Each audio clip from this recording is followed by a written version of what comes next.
mediasi ini bertujuan untuk mencarikan solusi terbaik yang juga adil, bukan mencari siapa yang salah dan juga siapa yang benar. Mediasi adalah proses damai dengan bantuan pihak ketiga yang netral dan tidak memihak. Proses ini bersifat sukarela, rahasia, dan tidak mengikat kecuali jika disepakati secara tertulis. Jika diperlukan, kita bisa melakukan sesi kaukus, yaitu pertemuan tertutup dengan masing-masing pihak secara bergantian. Jadi nanti saya bisa bicara dengan Ibu Rida ataupun dengan Bapak Aris satu-satu. Sebelum kita memulai mediasi ini, saya akan membacakan tata tertibnya. Ada beberapa tata tertib yang harus kita jalankan selama proses mediasi ini ya, Bapak, Ibu. Yang pertama, mohon jangan bermain HP ataupun HP harus di silent ya, Bapak, Ibu, tolong. Yang kedua, dilarang menyela pembicaraan antara satu sama lain. Jadi nanti bergantian, Bapak, Ibu. Nanti akan saya beri waktu siapa dulu yang bisa berbicara.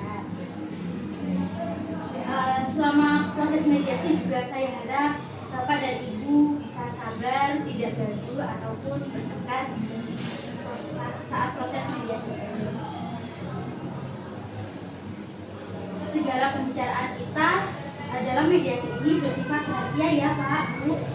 Tidak akan digunakan di pengadilan tanpa persetujuan dari Bapak maupun dari Ibu. Saya berharap hasil dari mediasi ini tidak menjadi beban di antara salah satu pihak dan memberikan solusi yang terbaik untuk masalah yang sedang Bapak Ibu hadapi. Baik, sebelum kita menyusun agenda, saya ingin mendengarkan duduk perkaranya. Apa sebenarnya masalah dari Bapak dan Ibu ini? Mungkin dari Ibu Afiza dulu bisa menceritakan bagaimana kronologinya, Bu. Terima kasih Mbak atas waktunya. Di sini saya akan mulai dari bercerita awal mula perkawinan kami. Dan saya rasa awalnya dari perkawinan kami itu berjalan dengan baik-baik saja awalnya. Dan kami berdua ini sebenarnya juga sama-sama berprofesi sebagai seorang dokter. Namun pada kelahiran anak kami yang pertama, Mas Haris ini meminta saya untuk berhenti bekerja karena tujuannya itu untuk fokus mengurus anak atau keluarga kami. Jadi saya pun juga mengikuti apa yang diinginkan oleh suami saya, sehingga saya pun juga berhenti dari pekerjaan saya sebagai dokter. Lalu setelah perkawinan kami berjalan cukup, saya merasa cukup bagus ya. Ternyata suami saya itu sudah saya temukan 2 tahun setelah itu dia berselingkuh. Saya menemukan banyak sekali bukti-bukti yang mengarah bahwa dia selingkuh, di mana dia memberi nota pembelian perhiasan, lalu ada nota-nota untuk pembelian rumah dan lain sebagainya. Dan di sana pun sikap dari suami saya pun juga sudah berubah kepada saya, tidak sebaik dulu, tidak sesayang dulu, tidak seromantis dulu, dan juga dia terlalu kasar sama saya, Pak. Dan dia pun juga sangat meremehkan, karena mungkin saya sebenarnya juga menyadari karena saya sebagai ibu rumah tangga yang tidak memiliki penghasilan. Namun kan sebenarnya di sini saya kan berhenti bekerja pun juga atas keinginan dari suami saya. Jadi kalau seandainya saya tidak memiliki penghasilan, itu kan juga pasti itu pun berasal dari dia yang menginginkan gitu. Dan setelah saya menemukan bukti perselingkuhan itu, akhirnya saya memutuskan untuk bercerai dengan Mas Haris ini. Dan saya juga setelah menginginkan perceraian ini, saya pun juga menginginkan asuh anak saya, 4 anak saya, dan juga saya ingin harta yang dimiliki Mas Haris ini pun kita bagi bersama, karena ini juga merupakan harta bersama setelah perkawinan. Dia mendapatkan harta-harta yang mungkin saya juga belum tahu ya sejumlah apa, sebanyak mana, karena dia pun juga tidak pernah mengajak saya untuk bermusyawarah untuk mengurus harta-hartanya. Jadi saya rasa saya pun juga memiliki hak atas harta yang dimiliki Mas Haris gitu. Jadi ya kalau di perceraian ini saya juga menginginkan untuk pembagian harta bersama. Jadi yang Ibu harapkan ini ingin bercerai, terus juga ingin asuh anaknya ini dimiliki Ibu semua, dan juga menginginkan harta bersama dibagi gitu ya Bu? Iya. Baik, sekarang saya persilahkan untuk Bapak Haris menceritakan kronologinya bagaimana perkara yang dialami dalam rumah tangganya ini. Ya, Baik Mbak, sebenarnya terkait penyampaian terkait Ibu Habisa untuk perselingkuhan saya tadi tidak sama seperti yang disampaikan oleh Ibu Habisa. Perselingkuhan itu bukan semerta-merta itu akan kehendak saya pribadi, melainkan ada melatar belakanginya. Yang melatar belakanginya adalah dari Ibu Habisa sendiri, yang mana Ibu Habisa ini tidak bisa memberikan suatu peran penting bagi rumah tangga di keluarga saya, yang mana menjalankan peran sebagaimana seorang ibu ataupun seorang istri bagi saya, yang mana peran istri yang sesungguhnya adalah, walaupun memang Ibu Habisa ini dulu saya larang atau saya suruh untuk berhenti bekerja untuk melaksanakan peran sebagai ibu rumah tangga ataupun ibu bagi anak-anak saya ataupun anak-anak Ibu Habisa dengan sebaik mungkin, melainkan dari situ seharusnya Ibu Habisa ini memberikan suatu peran bagi dampak positif bagi kelangsungan hubungan rumah tangga atau hubungan suami istri yang ideal, yang mana Ibu Habisa sendiri sudah tahu bahwasanya profesi saya adalah sebagai seorang dokter,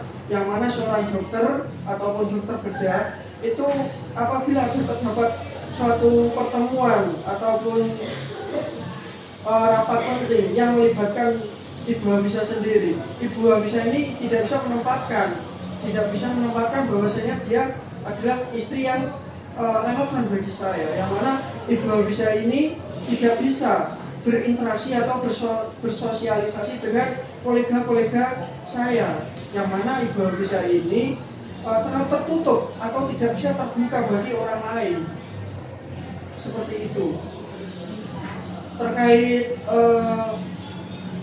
perselingkuhan ataupun yang latar belakang perceraian, sebenarnya saya sendiri itu tidak menginginkan atau tidak berkehendak untuk menceraikan Ibu Habisa, yang mana ataupun ada bukti-bukti mengarah ke perbuatan saya untuk perselingkuhan. Menurut saya, walaupun saya melakukan tidak atas kehendak saya pribadi, melainkan ada yang melatar belakanginya, sebenarnya saya pun tidak berkehendak atau tidak tega untuk menceraikan beliau. Jadi Bapak ini sebenarnya tidak ingin bercerai dari Ibu Habisa ya? Oh, bukan tidak ingin bercerai, Mbak. Tapi walaupun saya sendiri ya memang khilaf, saya memang melakukan suatu kehendak yang mungkin dapat memperkeruh suasana hubungan rumah tangga saya. Melainkan apabila kita telah atau meneliti terkait apa yang melatar belakangi perbuatan saya, itu memang tidak bisa dikatakan bahwa perbuatan saya itu dapat mempengaruhi hubungan rumah tangga saya. Bukannya saya untuk berselingkuh, Mbak. Jelas-jelas banyak buktinya, Mbak. Saya sudah menemukan banyak sekali bukti. Iya, kalau Mas Hafiz ini tuh berselingkuh. Nah, memang ada bukti, tapi latar belakangnya kan. Jadi salah saya. Tenang Bapak Ibu, kita di sini untuk mencari jalan tengah, bukan untuk saling menyalahkan. Saya harap Bapak dan Ibu bisa menahan diri dan juga kita bisa melanjutkan mediasi ini dengan kepala yang dingin. Bisa ya Pak, Bu? Untuk menyambung daripada apa yang disampaikan Habisa tadi terkait pembagian harta, sebenarnya saya tidak ingin adanya pembagian harta, karena pada dasarnya saya juga tidak berkenan akan perceraian ini. Saya masih mempertimbangkan terkait keberlanjutan rumah tangga saya. Saya tidak ingin berakhir dengan yang namanya perceraian. Pada dasarnya seperti itu. Baik Pak. Jadi pada dasarnya Bapak ini tidak ingin bercerai. Ya. Jadi tidak diperlukanlah itu apa pembagian antara Ya. ini. Itu ya. Ya. Karena saya sendiri juga masih mempertimbangkan, Mbak. Mempertimbangkan akan keberlangsungan keempat anak saya. Tapi di sisi lain, entahlah itu kehendak daripada istri saya, Mbak. Baik, jadi inti permasalahan dari Bapak Hafiz sendiri adalah tidak ingin bercerai ya Pak. Jadi tidak akan ada pembagian harta ini karena kan masih sayang anak dan kasihan kalau anak bisa dari orang tua. Ya, itu. Baik, Bapak Ibu izinkan saya untuk memberikan sedikit saran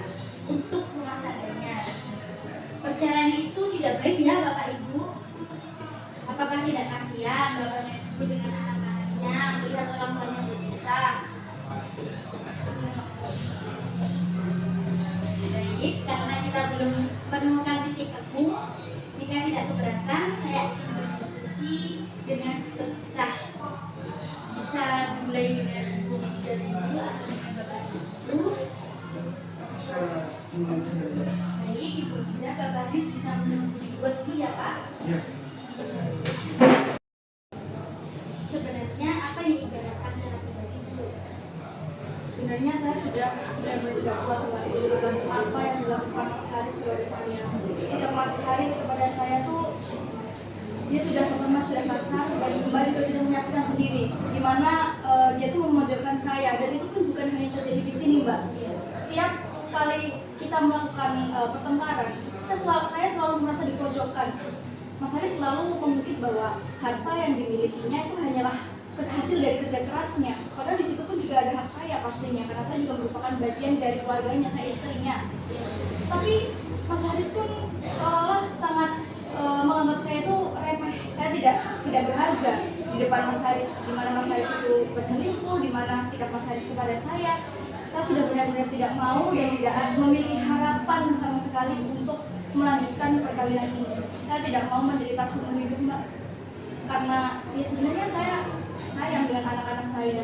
Saya juga memikirkan masa depan mereka, sehingga mungkin saya rasa saya meminta pembagian harta gono ini pun jika sebenarnya semata-mata untuk menjamin kehidupan anak-anak saya ke depan, juga menjamin diri saya, karena setelah saya berhenti dari pekerjaan itu sebagai dokter, saya pun juga sudah tidak memiliki pekerjaan lain, dan saya pun juga tidak memiliki tempat untuk tinggal ketika saya sudah bercerai dari Mas Haris. Itu Mbak. Apakah tidak dicoba lagi, diperbaiki gitu Bu? Mungkin kemarin-kemarin pas itu sedang khilaf atau mungkin kelelahan jadi agak emosi gitu Bu. Saya sudah tidak memiliki harapan sama dia Mbak, karena saya rasa jalan perceraian ini sudah menjadi hal yang paling benar, karena sikapnya yang sudah tidak menghargai saya, dan dia dibilang mengatakan bahwa tidak ingin bercerai itu mungkin hanya keinginan dia untuk dia melindungi harta-hartanya yang tidak diberikan kepada saya, karena dia sangat menginginkan harta-harta itu gitu. Tapi kasihan anaknya Bu. Udah 4 kan anaknya? Iya.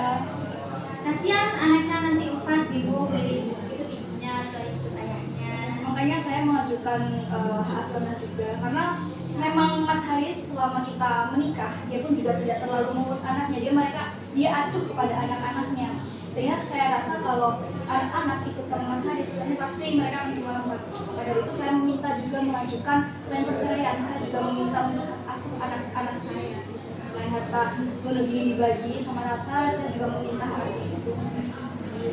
Jadi inti yang diharapkan ini adalah beberapa poin: ingin asuh anak, pembagian harta gono gini, dan juga ingin segera bercerai. Itu ya Bu.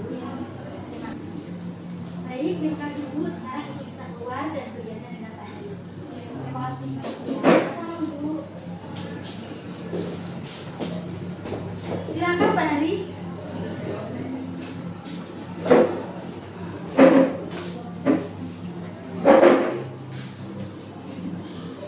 Jadi apa yang Bapak harapkan? Ya, yang saya harapkan sebenarnya itu rumah tangga saya. Pada dasarnya itu bisa saya benahi, bisa saya usahakan untuk tidak melanjutkan terkait perceraian atau tidak memperlangsungkan terkait adanya perceraian. Saya juga masih mempertimbangkan terkait hubungan rumah tangga saya. Tapi di sisi lain, apabila Hafiza selaku istri saya tetap berkenan untuk perceraian, sebenarnya saya juga bagaimana ya Pak? Saya juga tidak bisa untuk terus-menerus mempertahankan Pak, yang mana pada dasarnya Hafiza sendiri sudah bersikukuh untuk tetap melajukan perceraian, yang pada dasarnya dia sendiri itu menganggap bahasanya saya itu sudah mencemari hubungan rumah tangganya, yang mana dengan adanya bukti-bukti yang mengarah pada tingkah laku saya, perbuatan saya di luar rumah, ataupun keberlakuan saya kepada dia, yang mana dia menganggap saya ini sudah tidak sudah acuh terhadap anak dan sebagainya, yang mana pada dasarnya sendiri saya sudah sampaikan kepada ibu tadi, saya memang ada yang namanya wanita dekat dengan saya itu atas dasar bahwasanya dari perbuatan dia sendiri, yang mana dia tidak bisa menempatkan peran sebagai seorang istri yang ideal bagi saya. Dia terlalu menutup diri, dia tidak bisa bersosial, ataupun bahkan kalau misal dia tetap mempertahankan sikapnya seperti itu, dia tidak bisa menunjang karir saya, yang mana karir saya ini penting bagi keberlangsungan rumah tangga saya sendiri ataupun keberlangsungan kehidupan dia dan anak-anak, seperti itu. Apabila disinggung terkait harta gono gini ya Pak ya, pembagian harta gono gini, pada dasarnya apabila harta gono gini ini dibagi secara rata, saya sangat keberatan. Karena pada dasarnya harta yang saya miliki atau yang dia nikmati juga itu pun hasil daripada jerih payah saya, kerja siang, pagi ataupun sampai malam. Kalau misal dibagi secara rata, saya sangat keberatan. Adapun mungkin yang saya bisa bagi ataupun saya bisa berikan secara sukarela kepada dia, mungkin bisa berupa rumah. Saya rasa sudah cukup apabila dia saya beri rumah. Apabila dia juga menginginkan keasuhan anak kepada dia, saya sebenarnya juga tidak keberatan. Yang mana rumah itu bisa dia tempat tinggali untuk kebutuhan dari bagi anak-anaknya dan dia. Untuk mobil yang mungkin biasa dia kendarai bisa saya berikan dengan sukarela juga. Namun ada yang mana apartemen yang mungkin dulu hasil daripada kerja kita berdua. Namun pada dasarnya apabila apartemen tersebut secara keseluruhan dikuasai oleh dia, saya sangat keberatan. Dan apabila adanya pembagian harta ini secara merata, saya sangat keberatan.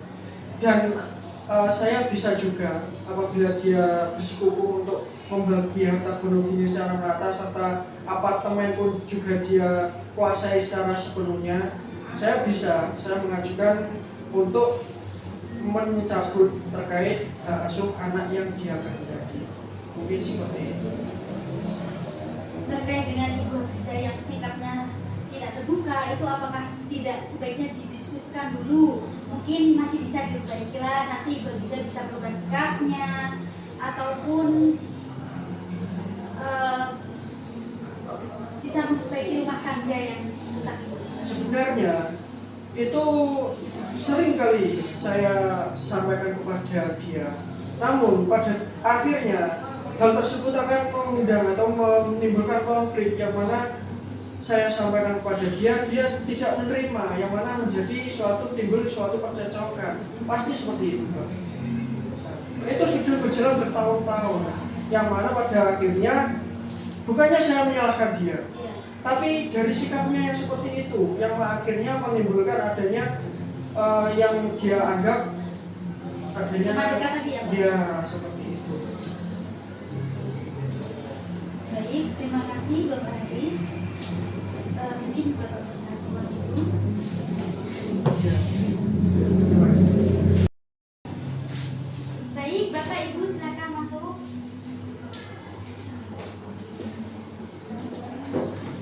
Silakan Pak.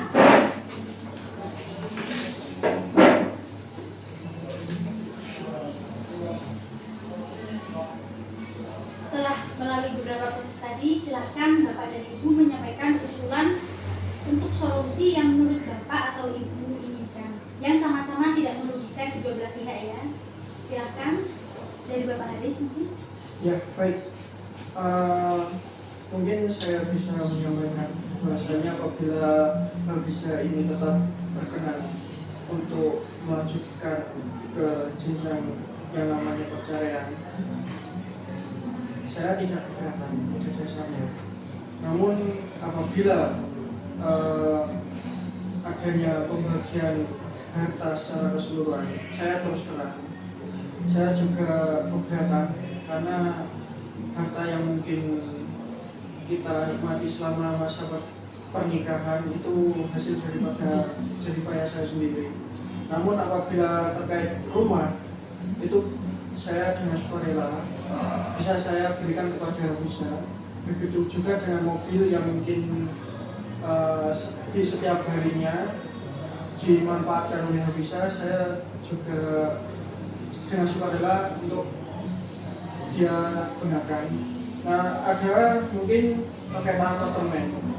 apartemen yang dulu yang hasil pembeliannya dari kerja kita berdua mungkin bisa dimanfaatkan. Namun apabila terkait kekuasaan kepemilikan, saya tidak bisa dengan sepenuhnya untuk memberikan kepada Lisa, karena pada dasarnya apartemen tersebut juga banyak kenangan yang mungkin tersirat di dalamnya. Apabila pun bisa secara keseluruhan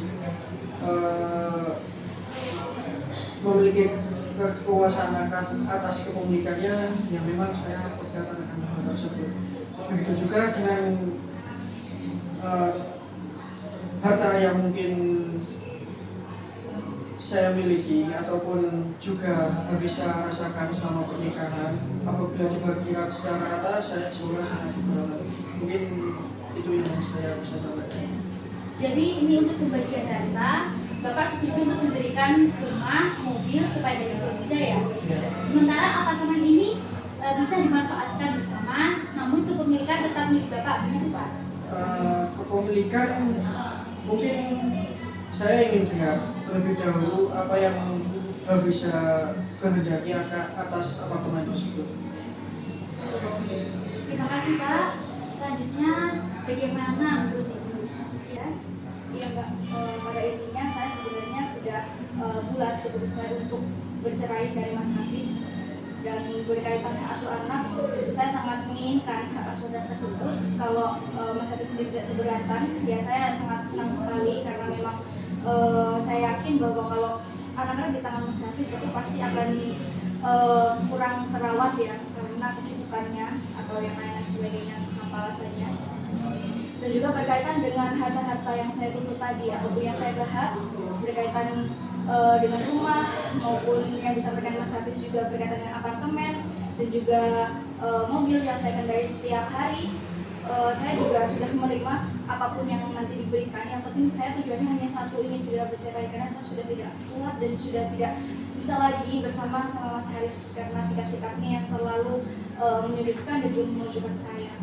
Jadi intinya saya ingin bercerai dan mendapatkan hak asuh anak saya dan juga beberapa harta yang mungkin Mas Hafiz pun juga sudah menyetujuinya. Baik, dapat saya simpulkan ibunya segera bercerai, ingin hak asuh anak jatuh ke Ibu, dan juga ingin pembagian harta pemilik. Baik, kita akan coba menuliskan skema pembagian yang tidak menimbulkan konflik di masa depan ya Pak, Bu. Berikut poin-poin kesepakatan yang dicapai dari mediasi tadi. Yang pertama, kesepakatan untuk bercerai. Yang kedua, hak asuh anak dipegang oleh Ibu Liza. Yang ketiga, rumah dan mobil diberikan kepada Ibu Liza. Yang terakhir, apartemen untuk bersama tetapi atas nama Pak Hafiz. Begitu ya Pak? Ya. Apakah Bapak Ibu setuju? Ya, setuju. Terima kasih atas kedewasaan Bapak dan Ibu. Saya harap meskipun pernikahan ini berakhir, kerjasama sebagai orang tua tetap berjalan dengan baik dengan anak-anak ya. Ibu, Bapak, jangan pernah karena perceraian ini merugikan anak-anak. Iya, baik. Terima kasih juga telah hadir dan juga melaksanakan mediasi dengan teratur ini. Terima kasih. Wassalamualaikum warahmatullahi wabarakatuh.